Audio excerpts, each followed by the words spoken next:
آپ دیکھ رہے ہیں مسائل کا حل چینل۔ الحمدللہ رب العالمین والصلاة والسلام علی سید المرسلین وعلی آلہ وصحبہ اجمعین ومن تبعہم بإحسان الی یوم الدین، اما بعد فاعوذ باللہ من الشیطان الرجیم۔ یا ایہا الذین آمنوا اطیعوا اللہ واطیعوا الرسول ولا تبطلوا اعمالکم۔ حمد و ثنا رب کائنات کے لیے، بے شمار صلاۃ و سلام سید الانبیاء سید ولد آدم محمد رسول اللہ صلی اللہ علیہ وسلم کی ذات پر حمد و صلات کے بعد شب برات کے حوالے سے جو یہ رات آگے آ رہی ہے، اگلی رات، اس حوالے سے اب اس نے یہ ساری کی ساری تحریر لکھی ہے کہ اس رات میں جو شخص 4 رکعت نماز نفل اس طرح پڑھے، ہر رکعت میں 50 بار سورۃ اخلاص پڑھے اور دن کو روزہ رکھے، اللہ تعالیٰ اس کے 50 برس کے گناہ معاف کر دیتا ہے۔ آگے حوالہ کوئی بھی نہیں ہے، حوالہ کوئی بھی نہیں۔ اب ایک آدمی وہ ڈاکے ڈالتا رہا، ایک آدمی چوریاں کرتا رہا، ایک آدمی حرام کھاتا رہا، حق تلفی کرتا رہا، اور اس رات وہ 4 رکعت نماز ایسے پڑھ لے تو اس کے 50 برس کے گناہ معاف۔ آگے کوئی حوالہ نہیں ہے، نہ کسی حدیث کا، نہ قرآن کی آیت کا۔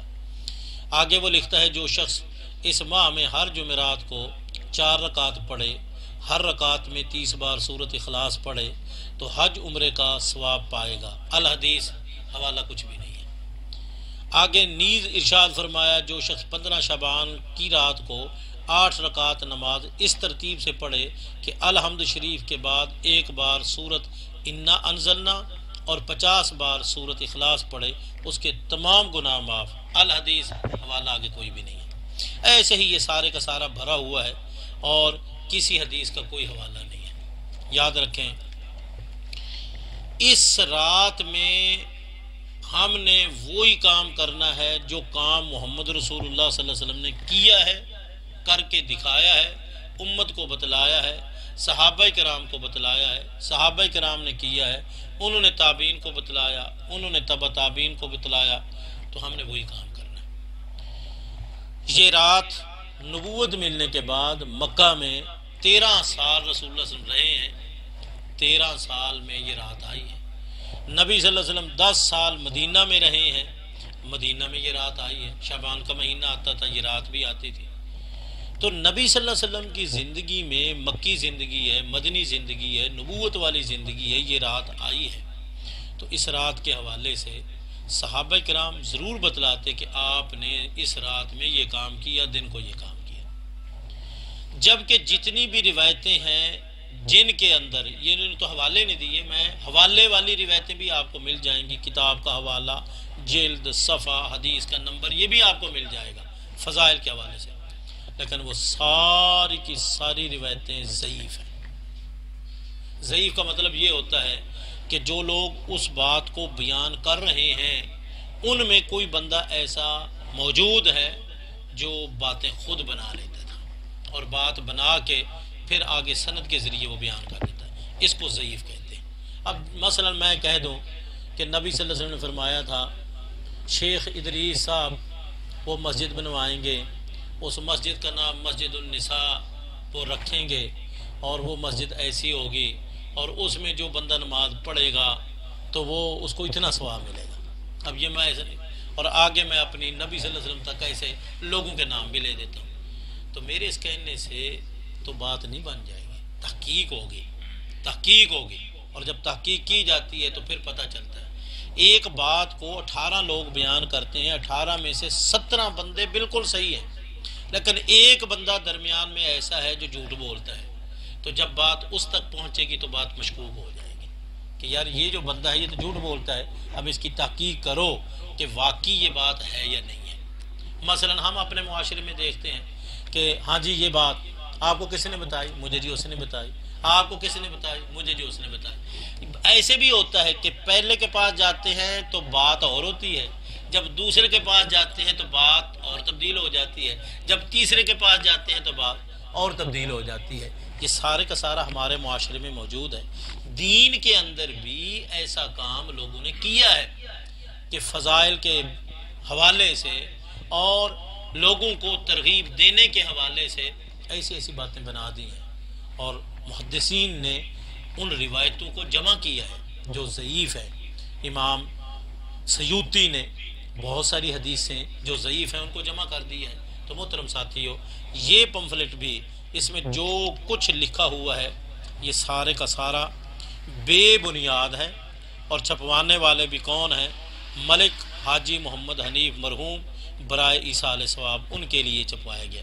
دیکھیں جذبات کتنے اچھے ہیں، جذبات کتنے اچھے ہیں، جذبات بہت اچھے ہیں، لیکن کام غلط کر دیا، کام غلط کر دیا۔ دین کی وہی بات آگے پھیلائیں جو دین کی بات قرآن سے اور رسول اللہ صلی اللہ علیہ وسلم کے صحیح فرمان سے ثابت ہو، اس کے علاوہ نہیں۔ باقی شعبان کے مہینے میں کرنے کا کام جو ہے وہ یہی ہے کہ نبی صلی اللہ علیہ وسلم رمضان سے پہلے، چاہے رمضان آپ کی زندگی میں سردی میں آیا گرمی میں آیا، آپ نے شعبان کے مہینے میں بہت زیادہ روزے رکھ کے اپنے جسم کو تیار کیا رمضان کے لیے۔ لیکن مولوی یہ نہیں کہتا روزے رکھو، کیوں کہ مولوی جو روزے رکھوائے تو مولوی کے گھر تو کچھ نہیں جائے گا، مولوی کے گھر تو کچھ نہیں جائے گا۔ مولوی نے تو وہ کام کرانا ہے کہ مولوی کہتا ہے بھی اس رات حلوے پکاؤ، پکے گا تو تھال مولوی کے گھر بھی جائے گا۔ مولوی کہتا ہے اس رات زردہ پکاؤ، زردہ پکے گا تو مولوی کے گھر جائے گا۔ مولوی کہتا ہے اس رات تو اپنے مرحوم باپ کے لیے کوئی فروٹ لا، وہ فروٹ آئے گا، کھائے گا مولوی، اور کام اس کے مرحوم باپ کا بنے گا۔ تو اس طرح مولوی چکر دے کے عوام کو لوٹتے ہیں۔ مولوی نبی صلی اللہ علیہ وسلم کے زمانے میں جو صحابہ کرام تھے وہ دین کو جب آگے پہنچاتے تھے تو سب سے پہلے محتاط ہوتے کہ کہیں ایسا نہ ہو کہ کوئی بات ہم اس کی نسبت نبی صلی اللہ علیہ وسلم کی طرف کر دیں اور وہ آپ کی بات نہ ہو اور ہمارے لیے وبال بن جائے۔ صحابہ کرام بہت زیادہ محتاط تھے۔ لیکن آج کے دور عبداللہ بن مسعود رضی اللہ عنہ فرماتے ہیں جس معاشرے میں دو طبقے درست ہو جائیں وہ معاشرہ درست ہو جائے گا، ایک علماء، دوسرے حکمران۔ علماء درست ہوں گے تو دین درست، حکمران درست ہوں گے تو دنیا درست۔ افسوس نہ علماء درست ہیں نہ حکمران درست ہیں، جس کی وجہ سے ہمارے دین کے اندر بھی فساد ہی فساد ہے، خرابی ہی خرابی ہے، اور ہمارے دنیا کے معاملات بھی خراب ہیں کیونکہ ہمارے حکمران بھی صحیح نہیں ہیں۔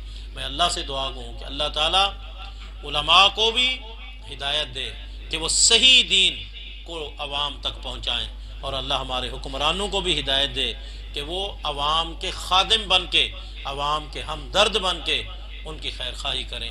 اللہ تعالیٰ ہماری زندگی قرآن و سنت کے مطابق بنا دے۔ آمین۔ وأقول قولی ھذا وآخر دعوایا ان الحمد للہ رب العالمین۔